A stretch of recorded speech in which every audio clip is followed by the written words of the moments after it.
Hello everybody, hope you're doing well. Today I'm going to continue on our Button Bonanza, and this is what I'm going to be sharing with you today. This is my little button card. So I designed this. This is what everyone gets who participates in the Button Bonanza over on my Facebook group. It's designed so that you can put buttons in this area to look like a little bouquet of flowers coming down. And there is one that I put on here that just actually does still have the flowers on it. If you want to just do it like that, you can do it like that. Let's get going and I'll show you what I've got going on. This is one that I started doing. I'm going to add a few little bit more pieces, and I will go ahead and make one so you can see how I made it. It's just cut out and layered up, and then I've sewn the buttons on. After I did that though, I want to add a few extra little pieces to it to just give it a little bit more personality. So I'm going to try to go a little bit closer. Let's see, so you can see.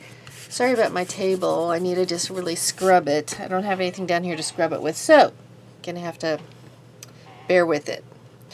What I wanted to do was put a little bit of fluff down on the bottom. Actually, I think I want it on this side. Just something to add a little bit more airiness to it. So what I'm going to do, I'm going to just take a little bit of the cheesecloth, and I'm going to use my glue gun, and I'm going to put just a little line there, and I'm going to lay it down. It doesn't take much at all, and it adheres really fast. So the thing about the glue tool, you got to watch, because it does get a shininess to it. So if you use very much of it, it gets too shiny in my opinion. So right there, I added that to it. It's just something simple, but it just adds a little bit of airiness to the whole piece. It just makes your eye, I don't know, just pulls it down there, and it gives a little bit more to ponder. Also on the side right here, I want a little bit of lace peeking out, not picking out. I'm going to trim the edges down a little bit so they go a little bit more angled, because I don't want a sharp edge sticking out. I want it to be a soft edge. So I'm going to go ahead and put that right there. For that one, I'm going to use my Fabri-Tac. I got to find one that's actually working. Yeah, this one's good. This one's good. So I'm gooping that up, and I'm going to just place it right over the edge.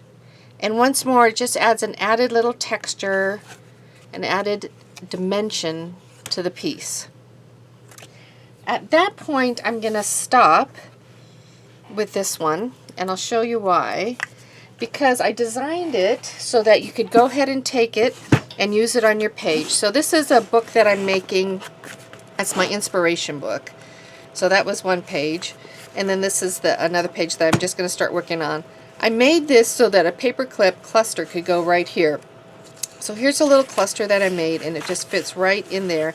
And see how it can go in there, and it just kind of fits right into that little vacant spot. So you can use that like that. If you want, you can use that, put a little tuck into it. Let's see, like put it on the edge of your page like that, so that you can take other things and tuck them behind it. So you would glue right there. If you're a card maker, you could take, let's see, you could take a half a sheet. Let me see if I have a half a sheet. I wonder if it'd fit on there. I thought you could, but maybe I better check it out. I don't want to tell you you can do something and you can't, right? So like if this were a card, let's see. Maybe it's too big. It really cuts close. So if you just make sure that's really tiny behind it, or cut off a little bit more of the edge. But anyway, you could use that on the front of a card that you're doing. You could actually even take that to use on a cover of a book that you're doing. Really, there's a lot of options that you can do with this. It's just a fun piece. Fun piece. Wait, one more thing. I realized this one that I made was actually from a different section, or a different part of actually my finished cards that I have available for everybody. So this card is actually larger. This card is the size that's in the printout I have available, and that size fits perfectly for a card. Okay, so let's get back to just the basics of how to do it if you've never done one like this before. So once you get your sheet, you're going to pick which one you want to do. So I have a purple I have a green, a mauve, and then more of a pink colored one. So whatever color you want to use, pick it out. The green one's nice because you're not committed to any certain color. You can use any color button with it that you want. So with the first one, I chose to use just the white, the creamy buttons. And I used a variety of styles on it. I thought it was just kind of fun and added to the interest of the card. With this one, I'm going to use all the same type. One more cut. I'm going to use all the same type, and I'm going to cascade them down. You know what I did? I just cut out the wrong one. I don't want this one. I wanted this gal up here. Good golly. That's what I get for yip-yakking, right? I lose track. Okay. One more cut down here. I know you can't see it, but I'm cutting off the rest of the edge.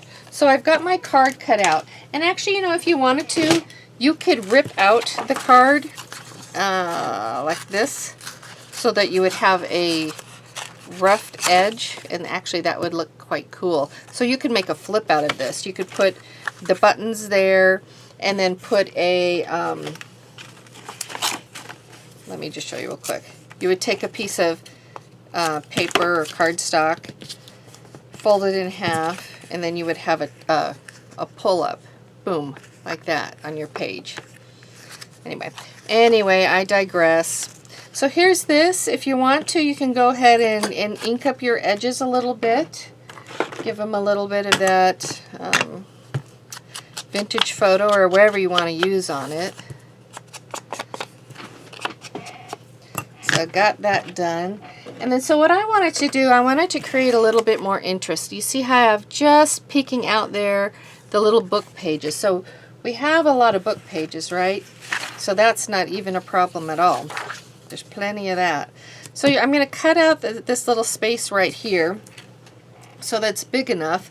I just had the side portions sticking out, not the bottom. So to get a little more idea of what I'm doing, I'm going to cut it down so I can see what I've got and what I'm working with. I'm just going to cut off a top portion, and then I'll know where to cut off for my bottom. I can hold it up to it. This is how I do it anyway. I hold it up to it, and then I just look, okay, well that's in the middle of that line. If I can get away from having to measure something, I try to do it. It doesn't always work out, but you know what, I try anyway. Okay, so let's see. That worked out fine. So now I'm going to start by just ripping my first edge. So I can rip it out a little bit, rip it in a little bit, just give it a little bit more shape to it than just ripping straight. Hold my card up to it, see what it looks like. Looks like that. I like that. So I'm going to go ahead and start ripping the next side. And so I don't know if you saw what I did. I kind of eyeballed how far away, and then you just started ripping how far out I wanted it. So I'm going to rip this to the top and then take a look again and see if I like it. So I like that. So I'm going to go ahead and take my ink once again and just add a touch of it to the sides. Gives it a little bit more of a dimension, a little bit more depth. Put it away. Grab my glue and glue it up. So the thing with this one, when I'm doing it this way instead of, like I could have glued the back of this so I had a more exact spot that I was gluing, because I could go beyond where I actually needed to glue. So probably the best thing is to glue your card. I'm just saying. Okay, here we are with that. I got a little smidgen sticking out, so I'm going to take my scissors and just trim off that part that was sticking out. So next what I did, I just found a little piece of pink paper that I had. This was from one of those small pads, you know, like an 8x8 or a whatever size. And so you can see here, what I do is just kind of cut, or actually not cut, I rip I rip out around it. I ripped a little bit here, and a little bit around that. It's not a continuous edge that I gave it. You can give it a continuous edge, and to be honest, you can cut each of these straight edges. Like if you really like straight lines instead of a rip line, you would just cut all of these ones with straight edges. Cut the book pages and cut that. But I'm going for a ripped look, so what I'm going to do, I've already got part of it ripped, so I'm going to cut that close. Not cut, I'm going to rip it close. And I'm going to put this one on the bottom.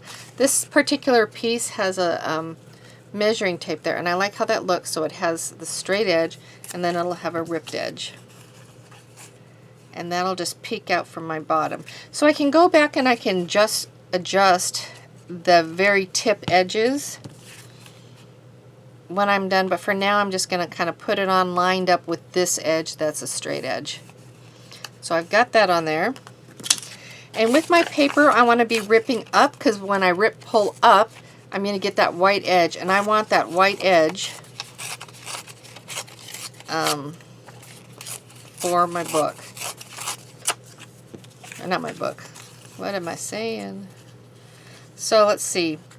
I want to play around this until I find the spot that I want it. I think I probably want it peeking out here. I don't know. So I'm trying to create a little bit more movement to it, so I cut it off a little bit. This has that nice little dip in there, so I'm going to try to put a piece in there with parts of it picking out. It just seems like a natural spot. So that's what I'm going to do with that one. Put a little glue on it to secure it, like that. And then the little other areas. Let's see what I've got.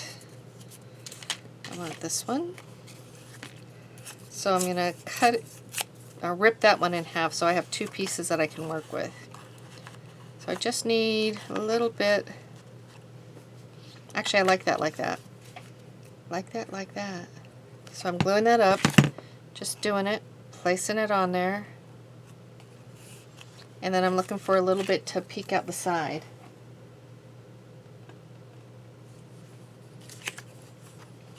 Not that much white. Maybe I'll go this side.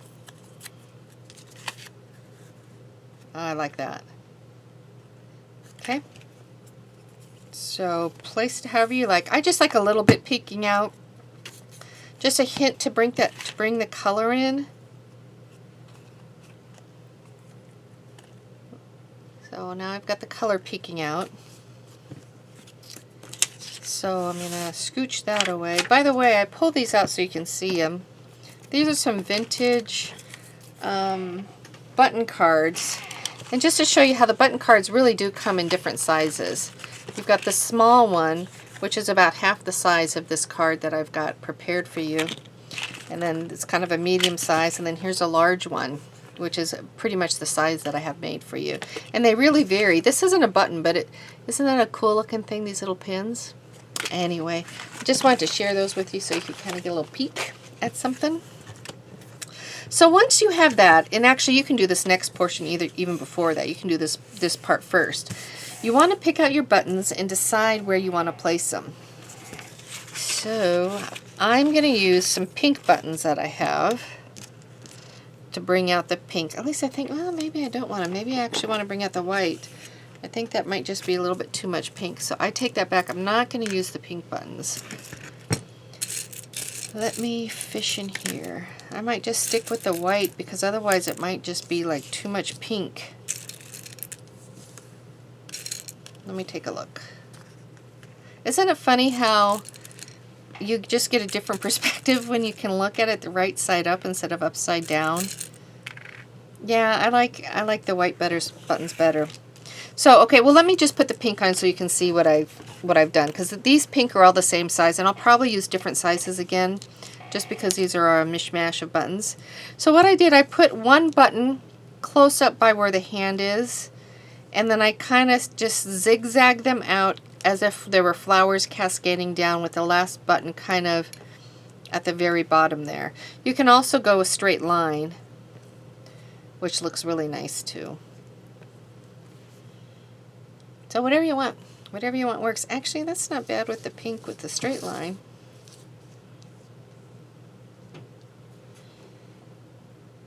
Let me look.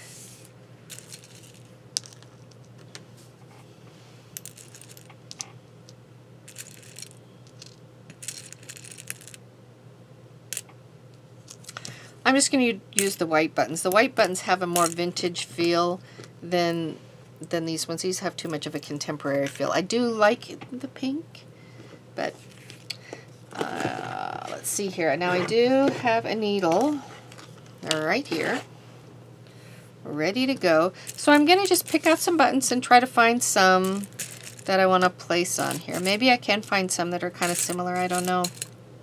So I was telling someone earlier, there used to be a thrift shop I used to go to, and this was like years ago. I don't know, maybe 9 years ago. It's a long time. Actually, even longer than that. It was probably like 15 years ago. Anyway, they used to have a 10-cent day where all of a certain color of tags, everything was 10 cents. So clothing, crafts, furniture, you could buy a table for 10 cents. I kid you not. It was just incredible. So on those days, I would go and I would find clothing that had buttons that I wanted to use. And I would buy the clothing just so I could harvest the buttons. So there was some really funky clothing. And mind you, this is clothing that was like on its last breath, right? Because no one bought it the entire cycle, that time that they had it there. And so that was it. So I would buy it and I would cut them up. And so I have a lot of buttons from just a lot of different pieces of clothing. So when you do your card, like if you have different sizes of buttons, like I have different sizes going on here, one of the things you want to consider, at least that I did, if I had different sizes, I kind of like the smaller one at the top by the hand and the heavier one, the bigger one at the bottom, because it's weightier. I just felt like it looked better. And so here's the buttons I'm going to use. They're all flat as opposed to being more of a shiny, having a sheen to it. I could have selected otherwise, but yeah, that's just what I did. And so I'm going to space mine out, I think, a little bit. I have to turn it around to look at it.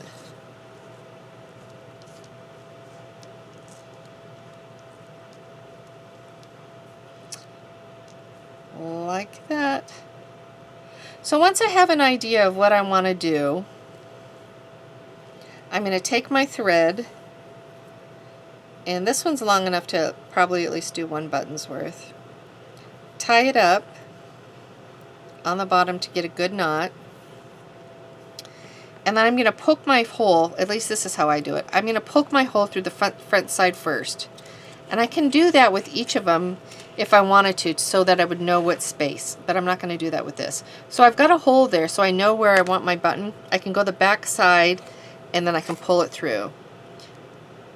And on the other side, pull it down.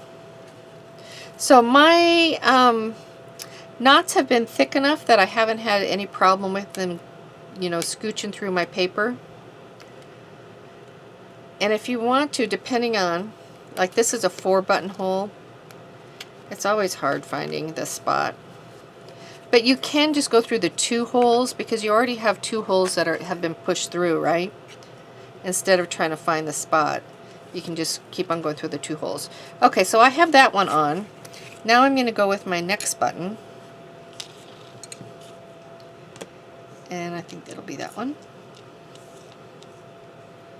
Actually, I like that one better.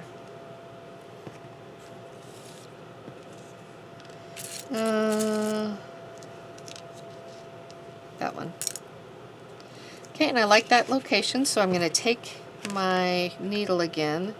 I'm going to poke a hole from the front so I know where I'm starting on the back. Then I go ahead and go through. This button once again has 4 holes, so I have to decide, do I want to just sew through the 2 holes, or am I going to go through all 4? I decide to go through all 4. And I'm ready for the next button. So I think that one will go somewhere around there. I like that. This one actually still has thread on it from the piece of clothing I cut it from.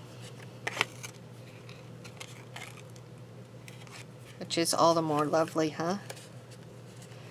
So I probably only need to go through once. It's not like they're going to be actually used as buttons, right?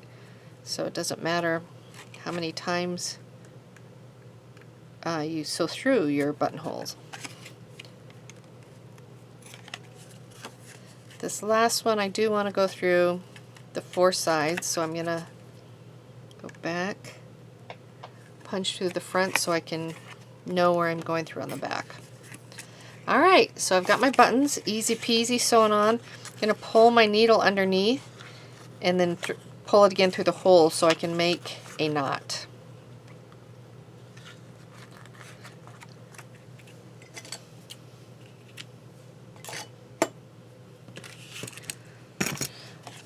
So I've got that going on. I'm going to go ahead and put a little bit of my foofy, airy cheesecloth at the bottom. Trying to keep my line of glue thin.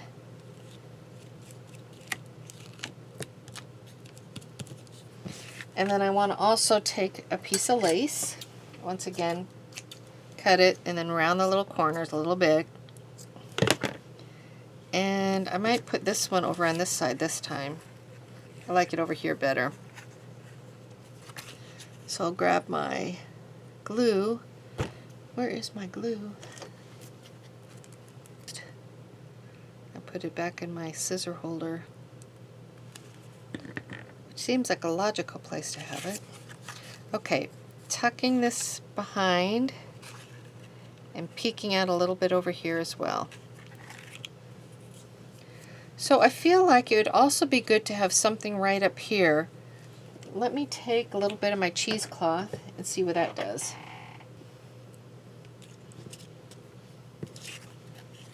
Yeah, see, I like that up there too.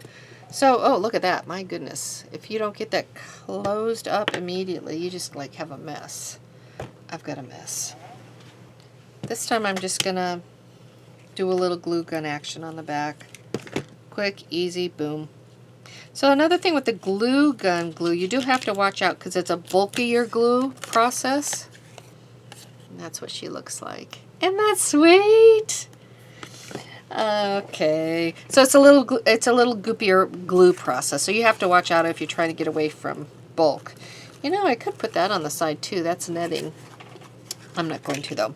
So that is my little piece for you today. It's a button card, and I hope you enjoyed it. I will see you next time with another adventure of some type. So I hope you have a great day. Bye. Wait, one more thing.